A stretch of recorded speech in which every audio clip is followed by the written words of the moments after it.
Welcome back to State of the Union. Today marks 6 months since President Trump returned to office. He says it has been a massive success. What does the rest of the country think? My panel joins me now to discuss. Congressman Ritchie Torres, Democrat of New York. 6 months in, what do you think? Well, the majority of Americans disapprove of Donald Trump. You know, he promised to end the war in Ukraine, and so far has failed. He promised to release the Epstein files, so far has failed. He said he would never touch Medicaid. He's cutting it by $1 trillion. And his economic policy has wreaked havoc on the U.S. economy. Since Donald Trump's inauguration, we've seen an 11% decline in the value of the dollar, the steepest decline in more than a half a century.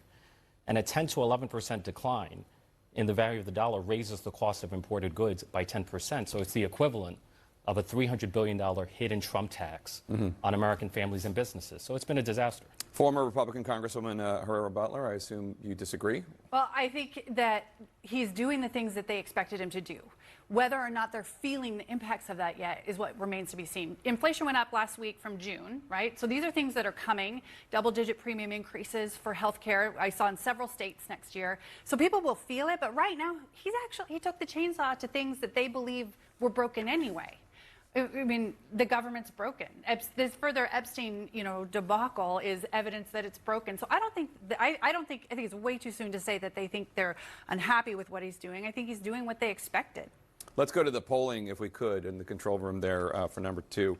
The CNN poll shows that nearly 60% of Americans disapprove of his job as president, and he is losing ground on some key issues. 42% approve, 58% disapprove, and when it comes to key issues, disapprove 60% on the economy and 58% on immigration. I'm surprised to see numbers like that on the economy and immigration. Are you?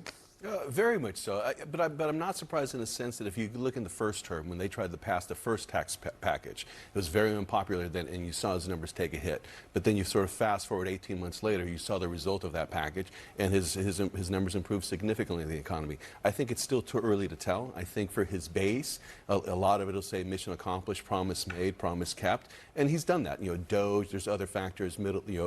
He's invested more in Ukraine, which is something that the base didn't want to do. But I think overall, the first 6 months, they've got to be very happy where they are, especially if they believe what took place in the first term. There was a lot of criticism with the tax package. I think it was less than 55% of people approved it, and it turned out to be the most popular thing that took place in his administration. They're banking on that same result. I want to bring up the Epstein files because, Karen, you and I were talking offline about this, and to you, this is reminiscent of a different scandal. And one actually you and I talked about when it happened. It is reminiscent of the scandal in the Catholic Church, because ultimately that was about an institution trying to protect itself over children who had been harmed.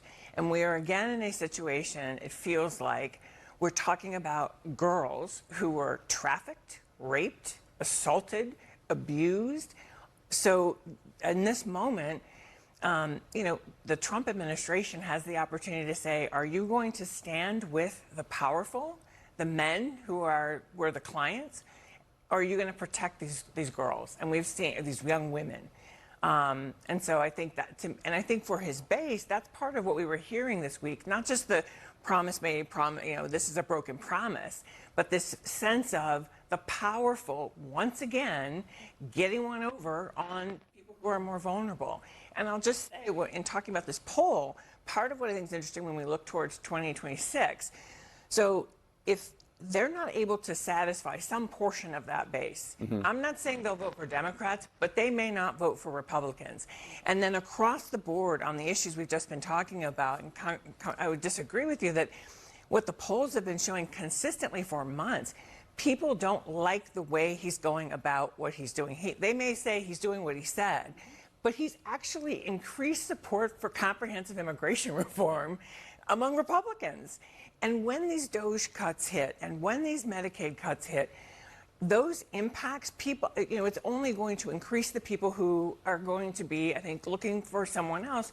But Democrats have to do the work to earn the trust back in 2026. I mean, that's the key point. In this poll, they're talking about Democrats having the lowest Right. favorability since polls have been taken by CNN.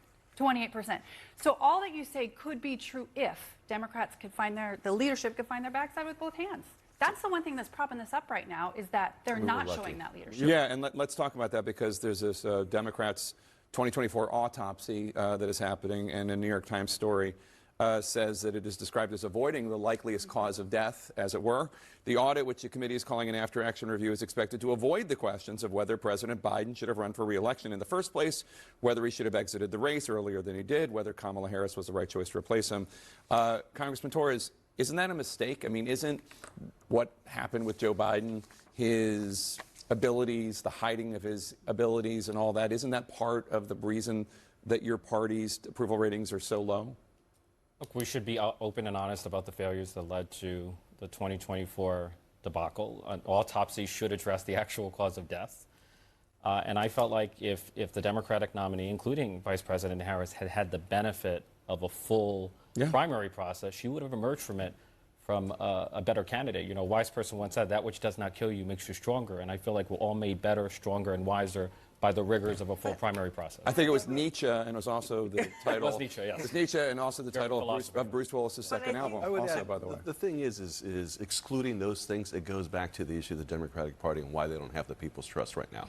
You know, it's a trust issue. They have no path to regain that trust. This autopsy could very much be that first step, but they say, trust us, but we're going to take the key components of why we lost out. So actually, the story, there's three different things happening. There's the DNC one, there's two other efforts. But what I would agree with is, part of the reason we lost is we're not doing our job. We're not talking to voters. We're getting outmanned and outgunned when in digital spaces. So I hope that those efforts come back and show us that, because one of the things many of us have said, you cannot show up 6 months before an election in certain communities and just expect we're just going to show up. Republicans spend off years spending money doing persuasion. We need to run a permanent campaign, I think we're not doing it yet. Focus on the issues of the American people. They've had enough. They don't trust institutions, covering up the whole Biden thing and not answering the question further. What about the Epstein files? I mean, the slogan of the Trump administration is promises made, Do promises it. kept. Do it. He made a promise to release the files. He should keep it. Okay. Thank you, one and all. Appreciate your being here.